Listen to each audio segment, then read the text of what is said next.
If you've been dealing with something, can you just raise your hand? Right there where you are. And God knows what you've been dealing with. He knows what you've been facing. He knows the difficulties. But speak life today. Father, through it all, our eyes will be fixed on you. Through it all, God, our eyes will be on you. Trust in Him tonight. Surrender those burdens. Surrender that baggage. And say today, God, I let go. God, today I let go. God, I let go of those hindrances. I let go of that baggage. Father, I let go of it all. Father, we worship you because you are King. So let it go, my soul, and trust in me. Father, we trust in you. Father, I ask for each part in this room, Father. So let it go. Father, that you remember them. Father, that tonight can be a night of miracles. Who believes that? That tonight can be a night of miracles. Father, work in our lives here today. So let it go. Father, your word says that you draw near to the brokenhearted. Father, draw near to our hearts here tonight, Father. Draw near to those that are brokenhearted. Draw near to those that are in pain. Father, bring them joy in this moment. Bring them this overwhelming, surpassing peace, Father. Peace that we cannot understand and cannot comprehend. Father, but we know you are in control. Thank you, Father.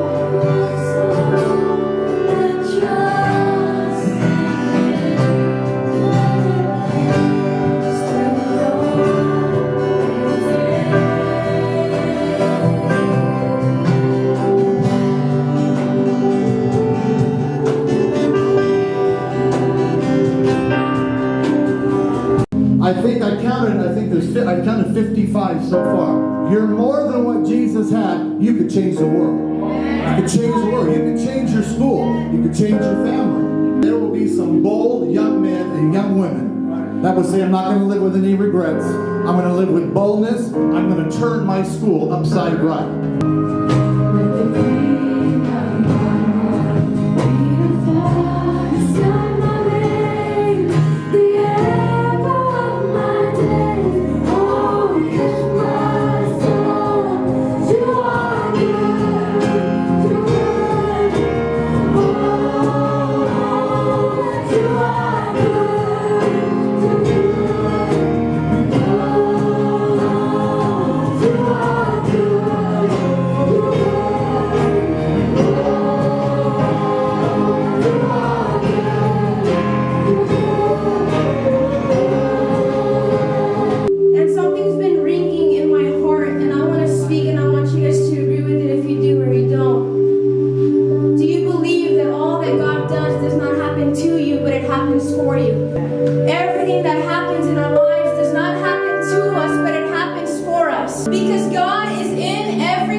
Because he loved her, though the Lord had closed her womb. It says that the Lord closed her womb. The Lord did not allow her to have children. You know why that astounded me? Because sometimes it says that the Lord allowed this to happen. The Lord allowed her to go through this difficult situation, through this difficult season, so at the end, God can come out victorious and glorious. Sometimes God will allow those things to happen in our life, and He permits certain difficulties. He permits certain situations, so at the end, He is glorified. That the Lord closed her womb. You see, God is in the middle of it all.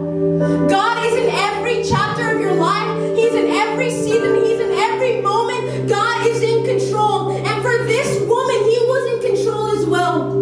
Although Hannah cannot have children, And after it says in verse 6, and her rival used to provoke her grievously to irritate her because the Lord had closed her womb. Have you noticed that sometimes when you're in the midst of everything, it's those people that point you out and point out your troubles and point out what you're going through, and instead of encouraging you, you end up more in the bottom? Her husband couldn't complete that hole in her heart. People around her couldn't complete that. And it says that her rival used to irritate her. So now was she not only dealing with stuff inside of her heart, what she's dealing with her sadnesses, but now what's going on the outside too. And then verse 7 says this, so it went on year by year. This wasn't a one-day thing. It wasn't a one-month thing. It wasn't a year thing. It was a year by year. Who here's been dealing with something year by year, season by season, chapter by chapter, with things that we go through in our lives and we come out asking God, where are you? It says year by year she was dealing with this. As often as she went up to the house of the Lord, she used to provoke her. Says, therefore Hannah wept and could not eat. And Elkanah, her husband, said to her, Hannah, why do you weep? Why do you not eat? Why is your heart sad? Am I not more than 10 sons? You know what that reveals to me? It reveals to me her heart condition. It says that her heart was sad, that she could not eat, that she was going through something. It all points to depression. It all points to the condition of her heart, that Hannah was not in a good place. What is it that your heart's been dealing with?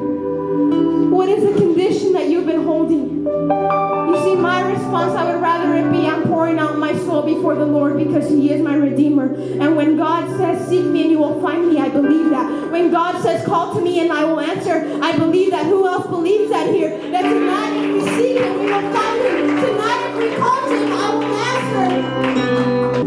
And she said, let your servant find favor in your eyes. Eli had just told her, God's going to come through for you. And I want to tell you today, God's going to come through for you. God's going to do something in your life. But trust Him in the gaps. Trust Him when there's a pause. Trust Him when you cannot hear Him. Trust Him when you feel that there's silence. Because behind the silence, there's something backstage that's going on. There's a story that God's writing and you're a part of it.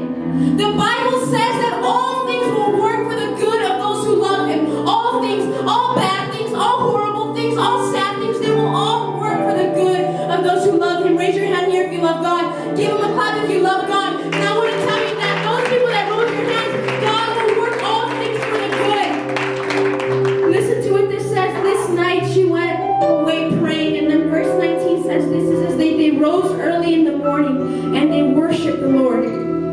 They went to bed praying and they arose worshiping. Their praise did not stop that night. Their praise continued in the morning. Your praise continues every day because your worship is not fixed on your condition. It is fixed on the King of Kings and Lord of Lords. And it says this.